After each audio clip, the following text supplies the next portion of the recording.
Hey, Metagross Freak here with another kind of a older figure, but that's Transformers Dark of the Moon, Human Alliance, Soundwave, and Laserbeak with Mr. Gould, or Gould, I don't remember his actual name is. I don't care about him.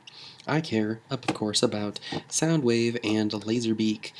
This figure was made in 2011, and I finally got my hands on one for Christmas 2017, and as you can tell by the intro, this is kind of the tail end of the holiday season for most of us. New Year's Eve, or New Year's Day actually, was almost a week ago, so I figured this will be kind of the last video of my holiday intro before going back to my standard intro that I do before videos. Very nice Soundwave. He's packaged in vehicle mode. We can see Laserbeak and Mr. Gould, and Laserbeak isn't to scale. It does say it has a mech tech weapon. His mech tech weapon is Laserbeak. It's kind of weird.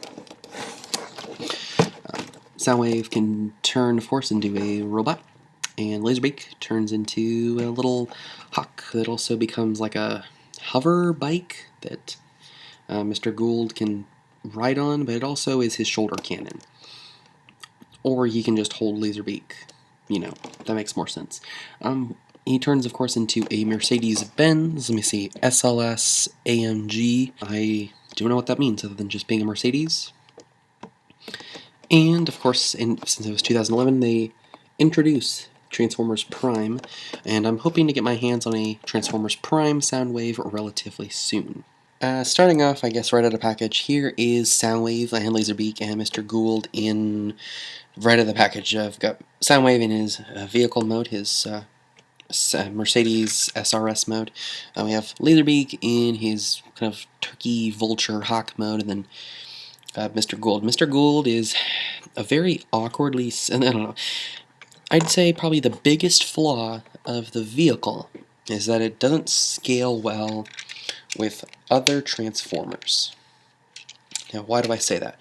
Well, because they made the figures bigger, which are kind of nice, in order to add in more features and to allow human figures to fit in. This, of course, was before Titan's Return, where we had little figures constantly sitting in cockpits.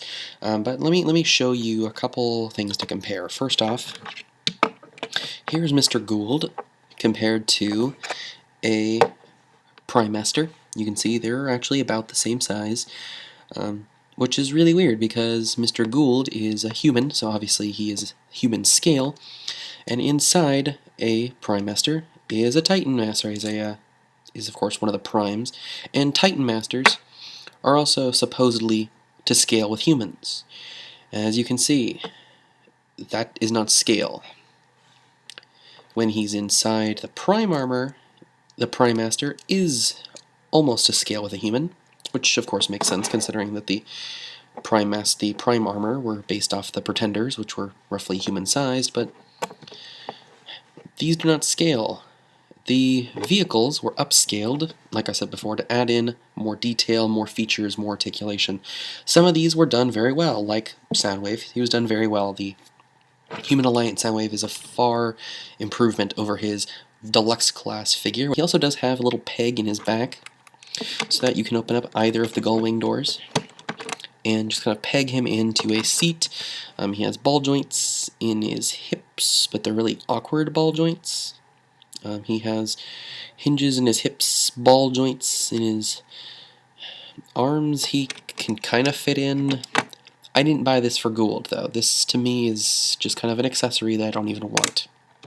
You can see the gull-wing doors do open and close. They don't stay open very well, but considering this mold is from 2011, I'm honestly not too surprised. There's a little bit of degradation of some of the hinges, especially the hinge that was held open using rubber bands for, 7-ish years. In comparison, here is a Human Alliance Soundwave with from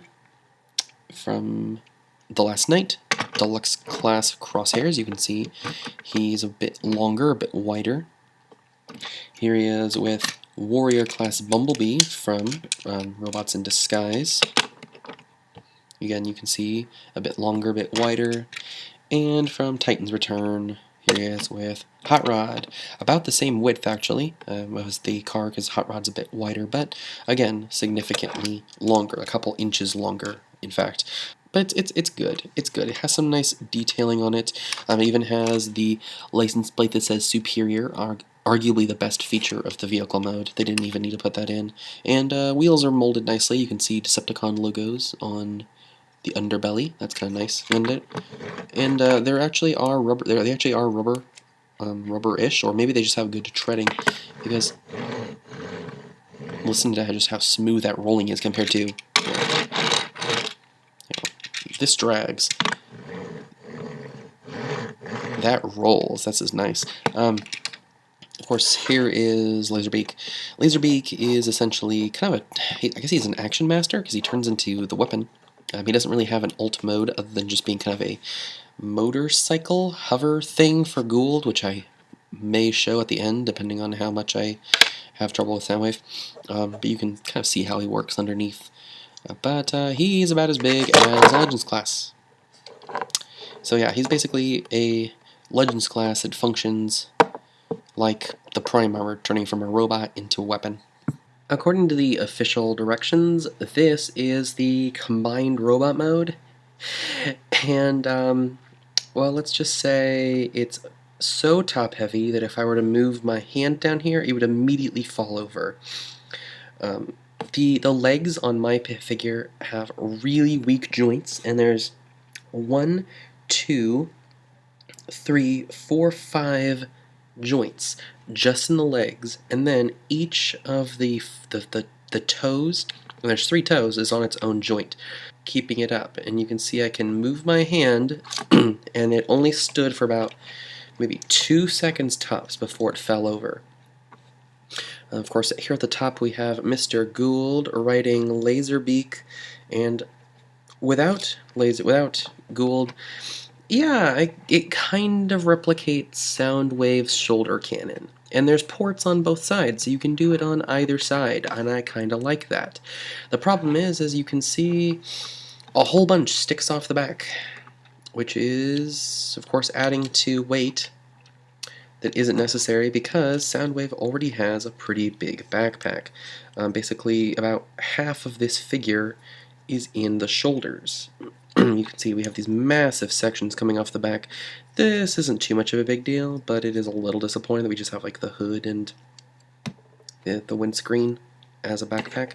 But the problem is that unless we have the arms going forward, like so, this figure has a very hard time balancing because of how top heavy it is. Okay, I got it to balance for now. Awesome. Because of how top heavy it is, it really can't do any other poses other than that. So I'm going to have to hold it and point to things for most of this video, and it is a very wobbly pose. I don't know if you can see this, but it's not natural, and I have to have the legs splayed out quite a bit just to get it balanced. And you can see this is Laserbeak's alternate mode. Basically, he just has this giant cannon that flips out of his stomach, and then Laserbeak is, well, he's doing this. He's doing some ab crunches. Not very well, might I add. Gould is supposed to be sitting inside of him, or holding inside of him, kind of like this motorcycle-like thing, like that. But because of the way his hands and his arms work, he can't grip the little steering wheel, and because of how much paint is on the bottom of his feet can't peg in to these tiny, I don't know if you can see that, those tiny little pegs on the heels of the robot mode for Laserbeak. So this is basically useless because I can't get him in the vehicle, I can't get him on the weapon mode, and he doesn't scale with other human-sized things. The missile launcher on Laserbeak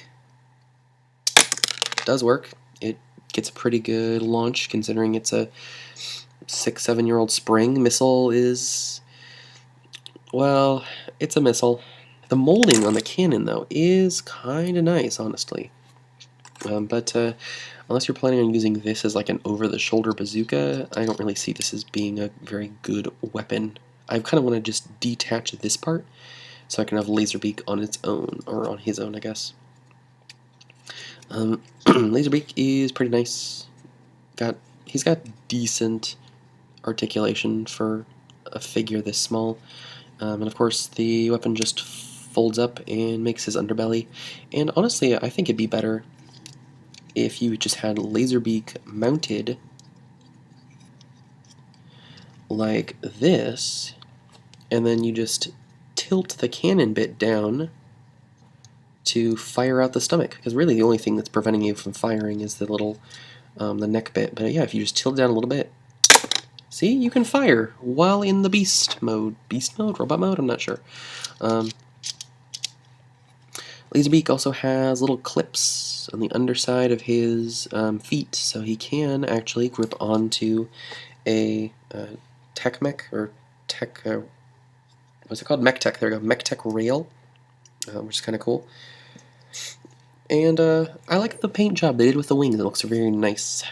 Okay, I figured it out. According to the instructions, you're supposed to take the seats that are on his inner arms, and there is a really thin mech tech rail there that you can plug Laserbeak into like that.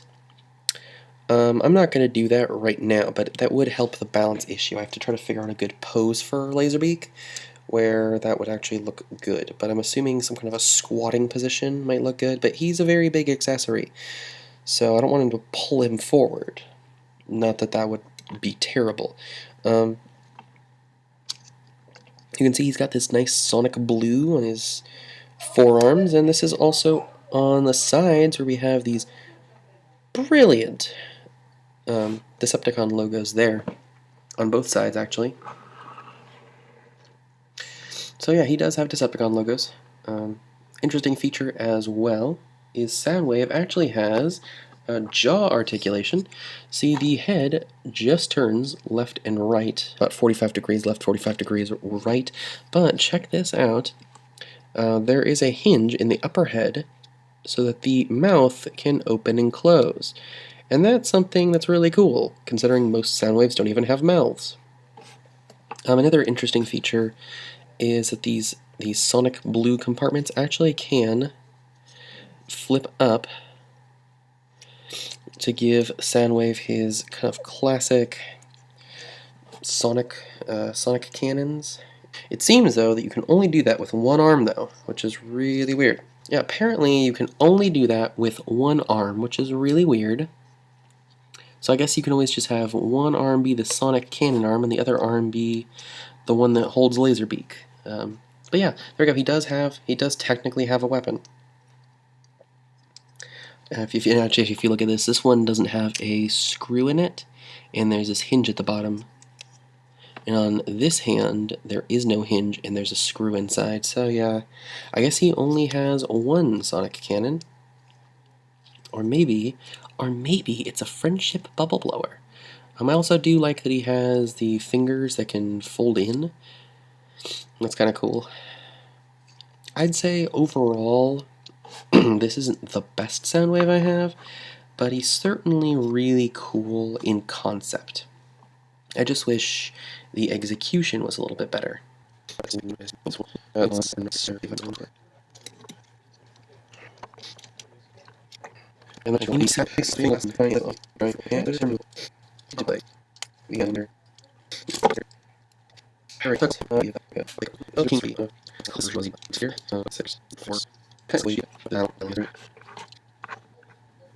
These shoulder pieces that have the wheels and the little headlights, they don't like to stay down, so you can either try to fold them down and get a way to try to figure out a way of how to get that to work, or you can just leave them straight up, which I kind of like.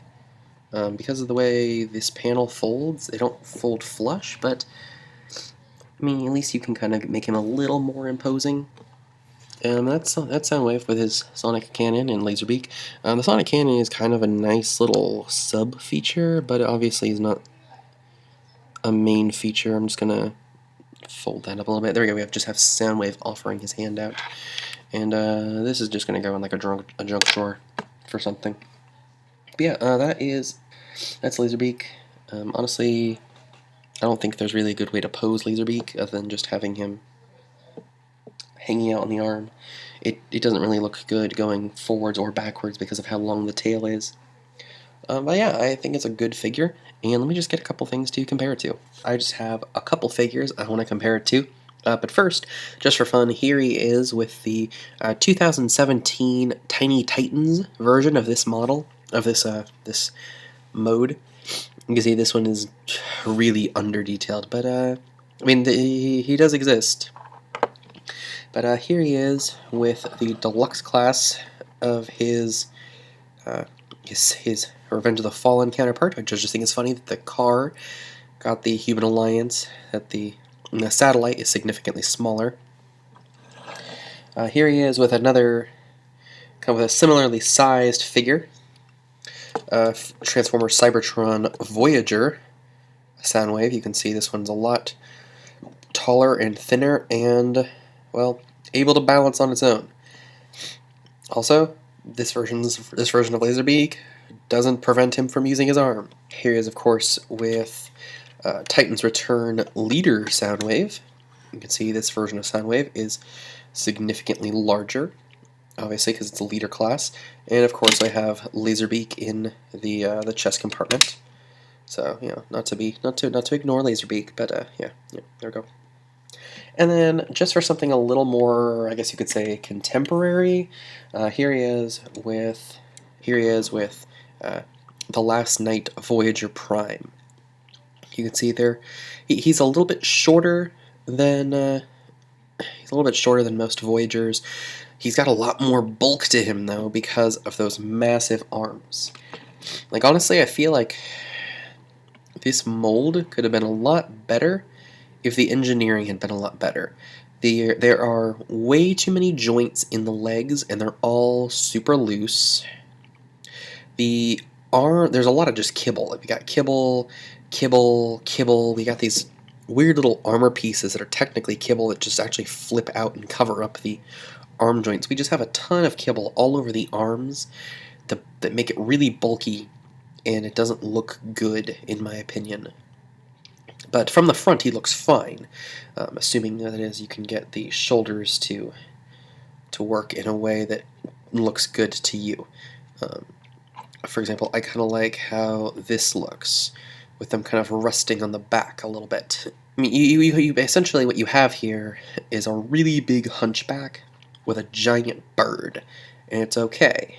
I would say this is not the best Soundwave ever, but if you're interested, I would definitely recommend adding him to your collection. He just might be a little more expensive nowadays. You can find knockoff versions that are actually fairly decent, only about $40 or $50, but if you want the original release, it's going to cost you a pretty penny more. I believe what I have actually is the knockoff version, but it is a very good knockoff. I'm not really sure because I got it as a Christmas present.